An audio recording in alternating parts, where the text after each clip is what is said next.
Assalamualaikum warahmatullahi wabarakatuh. Alhamdulillahirabbil alamin. Wassalatu wassalamu ala asyrafil anbiya'i wal mursalin wa ala alihi wa ashabihi ajmain, amma ba'd. Pertama-tama adalah kita memanjatkan puja dan puji syukur atas kehadirat Allah Subhanahu wa taala yang tak bosan-bosannya mencurahkan rahmat dan nikmatnya kepada kita, sehingga kita masih sempat mendengarkan dan membahas tentang materi komponen bimbingan dan konseling komprehensif. Baiklah, perkenalkan, nama saya Muhammad Aswandi dari kelas PAI 3C dengan NIM 24310052. Baiklah, pada kesempatan kali ini izinkan saya membahas tentang komponen bimbingan dan konseling komprehensif. Baiklah, selanjutnya kita masuk ke pembahasan, yakni pengertian bimbingan konseling komprehensif. Bimbingan dan konseling adalah proses pemberian bantuan yang dilakukan melalui wawancara konseling oleh seorang ahli, disebut konselor, kepada individu yang sedang mengalami suatu masalah atau disebut dengan konseling, yang bermuara pada teratasinya masalah yang dihadapi. Konseling serta dapat memanfaatkan berbagai potensi yang dimiliki dan sarana yang ada, sehingga individu atau kelompok individu itu dapat memahami dirinya sendiri untuk mencapai perkembangan yang optimal, mandiri, serta dapat merencanakan masa depan yang lebih baik untuk mencapai kesejahteraan hidup. Karena perkembangan yang siswa bersifat fluktuatif, maka untuk membantu kondisi seperti itu perlu diberikan layanan bimbingan konseling yang komprehensif.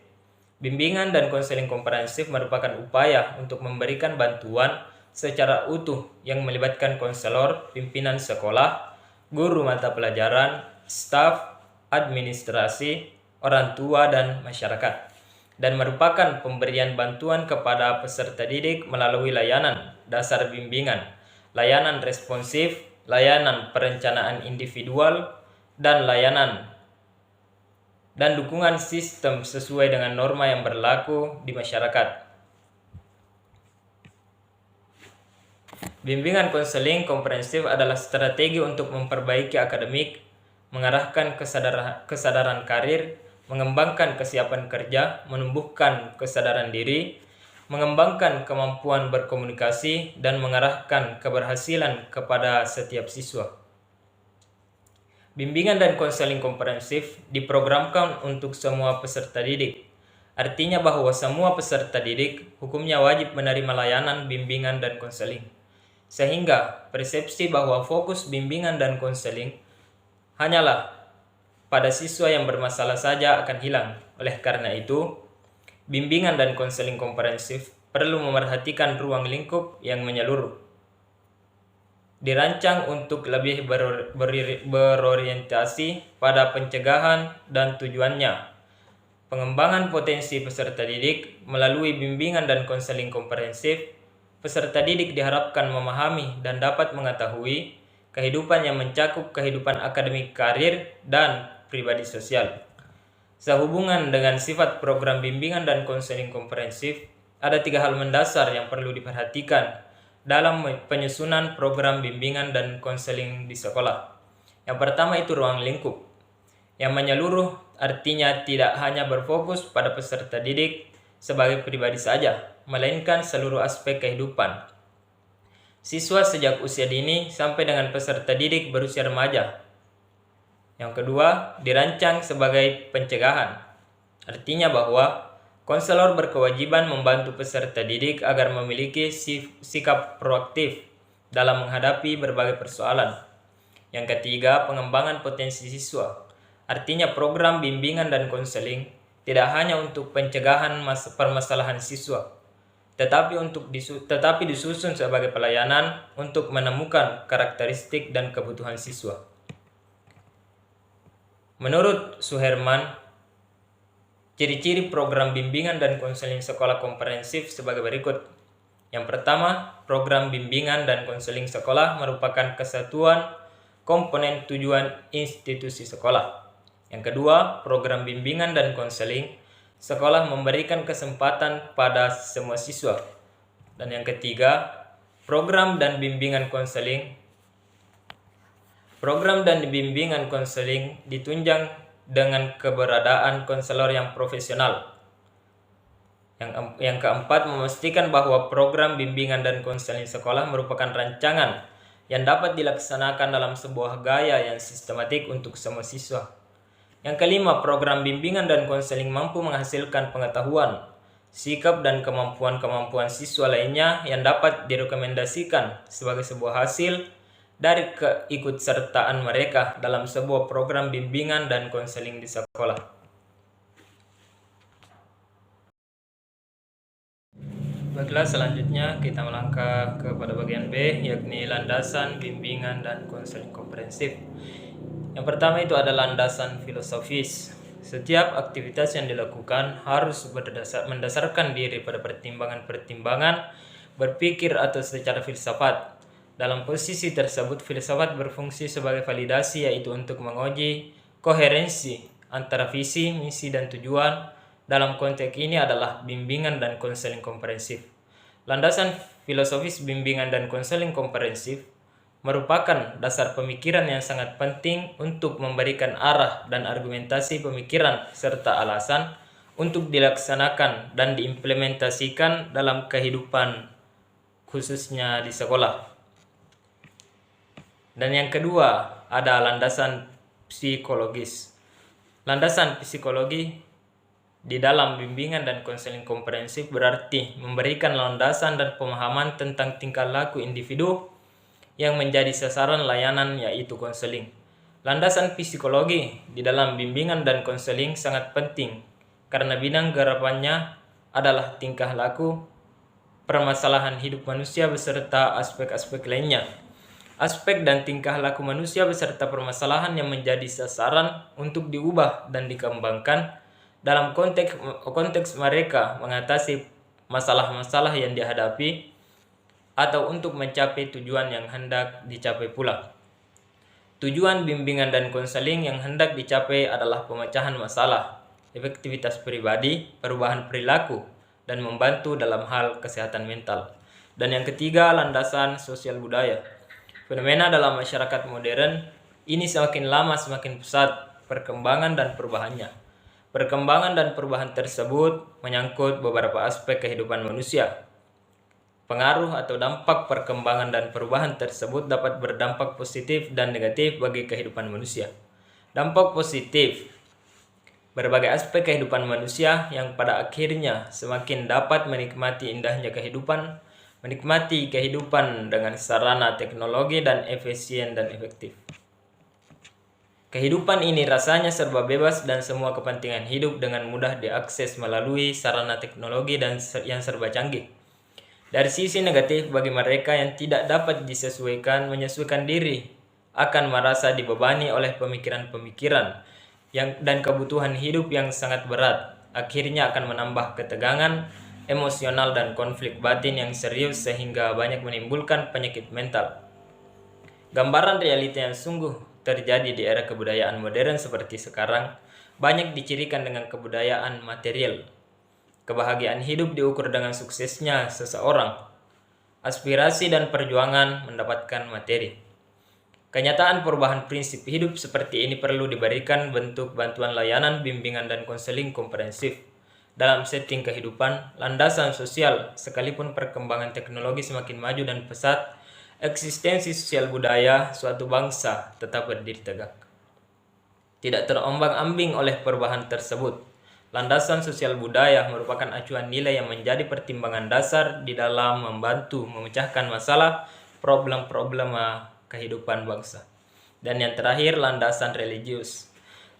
Landasan religius, layanan bimbingan dan konseling komprehensif sangat penting terkait dengan keyakinan bahwa manusia dan seluruh alam semesta adalah makhluk Tuhan.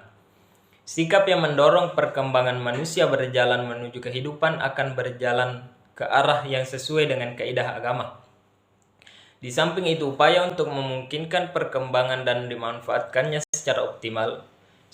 Baiklah, pada bagian C, karakteristik bimbingan dan konseling komprehensif. Yang pertama ada pencapaian.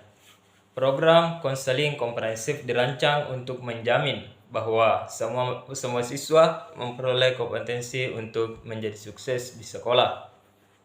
Dan untuk membuat transisi yang sukses dari sekolah ke pendidikan tinggi, pekerjaan atau kombinasi dari pendidikan tinggi dan pekerjaan. Yang kedua ada standarisasi.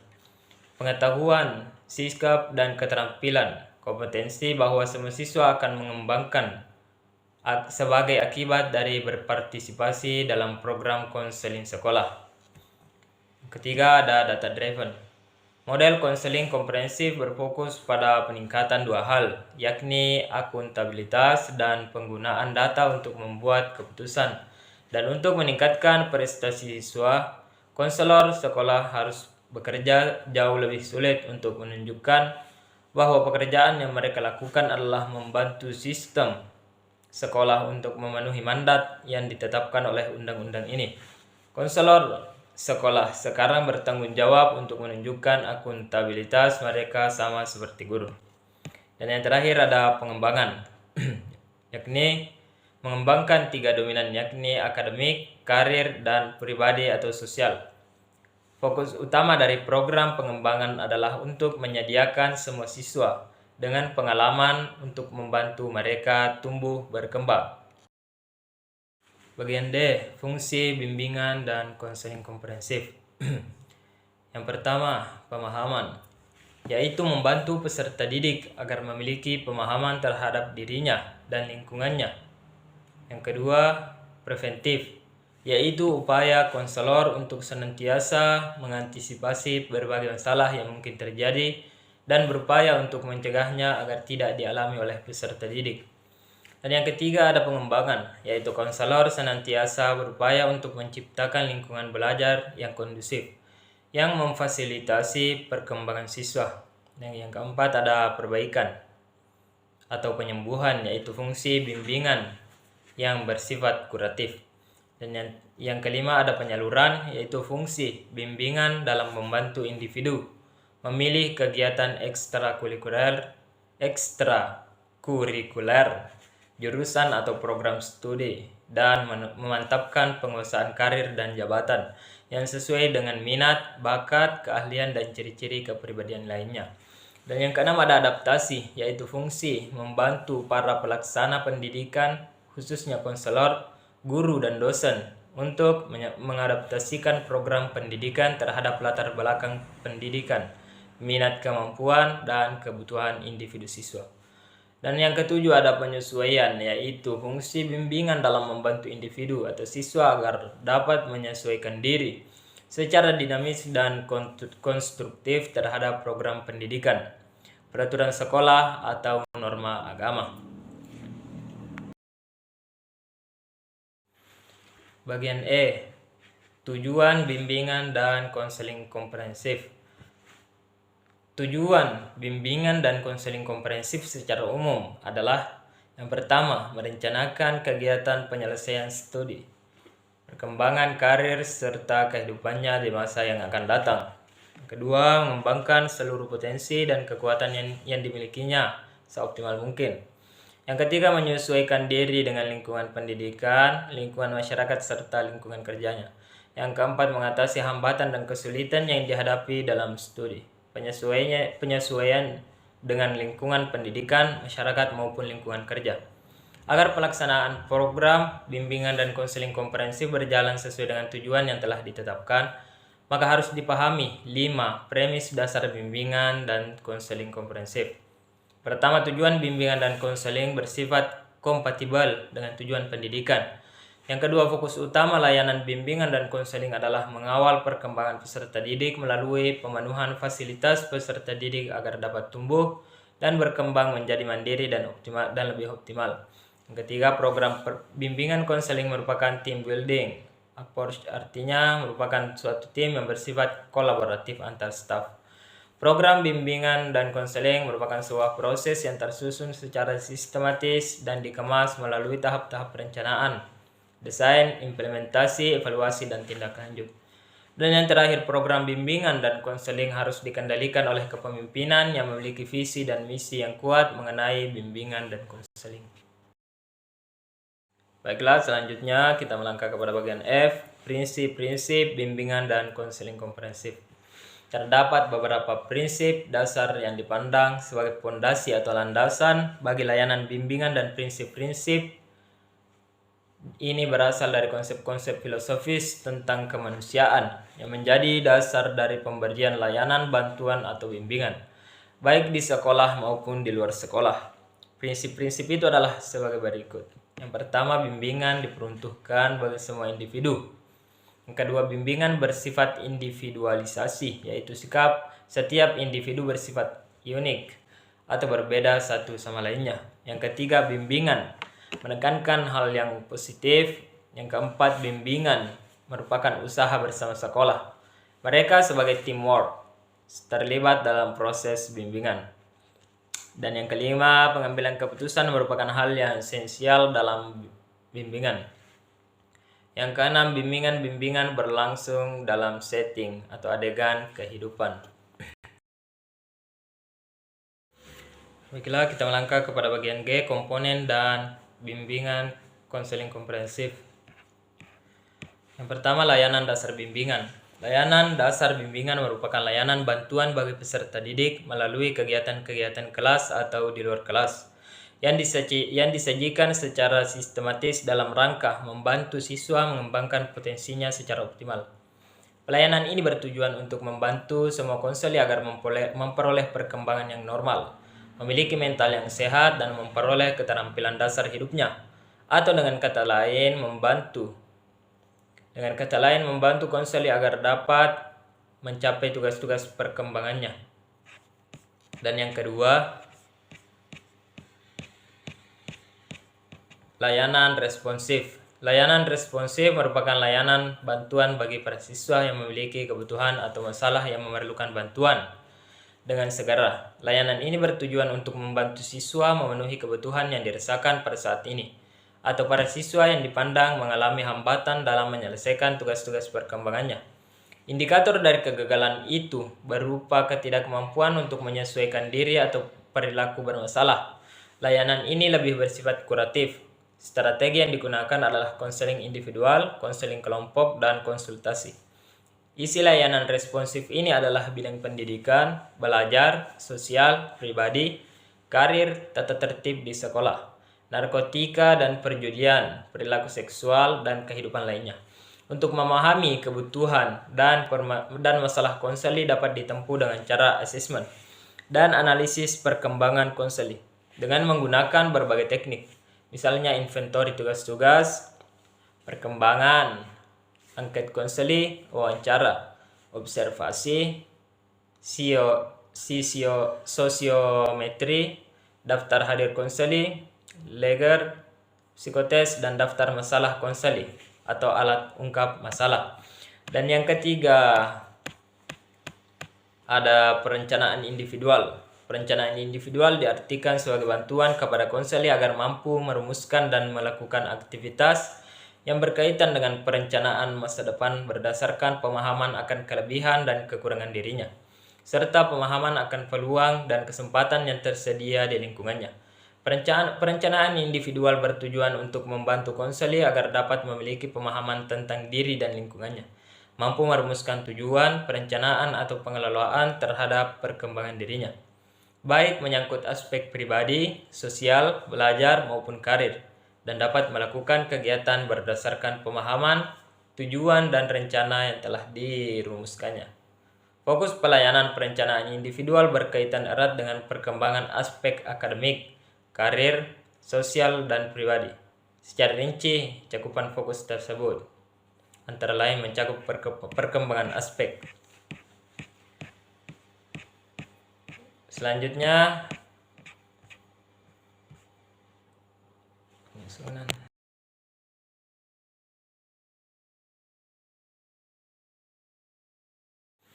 Selanjutnya, kita melangkah pada ayat dan hadis komponen BK komprehensif.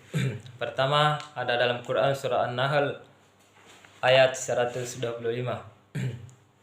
yang artinya serulah manusia kepada jalan Tuhanmu dengan hikmah dan pengajaran yang baik, dan berdebatlah dengan mereka dengan cara yang baik. Sesungguhnya Tuhanmu dialah yang lebih mengetahui siapa yang sesat dari jalannya, dan dialah yang lebih mengetahui siapa yang mendapat petunjuk. Yang kedua ada dalam Quran surah Al-Asr ayat 103 ayat 3 yang berbunyi illal ladzina amanu wa 'amilus shalihati wa tawassaw bil haqqi wa tawassaw bis sabr.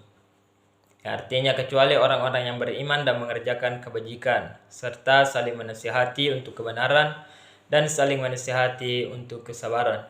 Selanjutnya pada Quran surah Luqman ayat 17 yang berbunyi a'udzubillahi minasyaitonirrajim ya bunayya aqimis sholata wa'mur bil ma'ruf wanha 'anil munkar wasbir 'ala ma asabak inna dzalika min azmil umur. Yang artinya wahai anakku, laksanakanlah sholat dan suruhlah manusia berbuat yang ma'ruf dan cegahlah mereka dari yang mungkar, dan bersabarlah terhadap apa yang menimpamu. Sesungguhnya yang demikian itu termasuk perkara yang penting. Adapun hadis pertama, penguatan agama melalui nasihat dan bimbingan konseling Islam.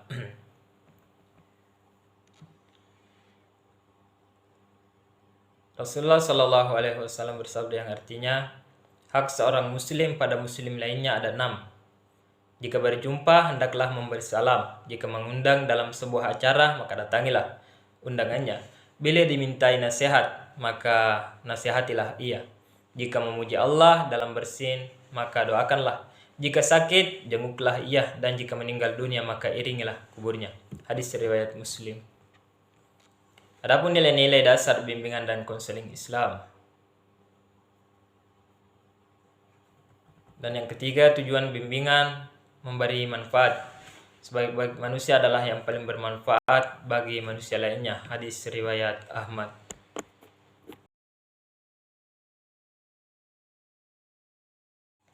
Baiklah, adapun kesimpulan dari makalah saya atau materi yang saya bawakan. Yang pertama, bimbingan konseling komprehensif adalah layanan yang menyeluruh, mencakup aspek akademik, pribadi, sosial, dan karir. Bimbingan konseling bukan hanya untuk siswa bermasalah, tetapi untuk semua siswa. Guru BK dan guru mata pelajaran harus bekerja sama agar perkembangan siswa optimal. Dan yang terakhir, bimbingan konseling berperan penting dalam membentuk karakter, kemandirian, dan kesiapan siswa menghadapi masa depan. Jadi mungkin itulah yang sempat saya sampaikan pada kesempatan ini. Jika ada salahnya itu berasal dari saya pribadi, dan jika ada benarnya itu asalnya dari Allah Subhanahu wa taala. Mungkin cukup sekian. Terima kasih atas kesempatannya. Terima kasih atas waktunya. Allahumma muwaffiq ila aqwamit thoriq. Wassalamualaikum warahmatullahi wabarakatuh.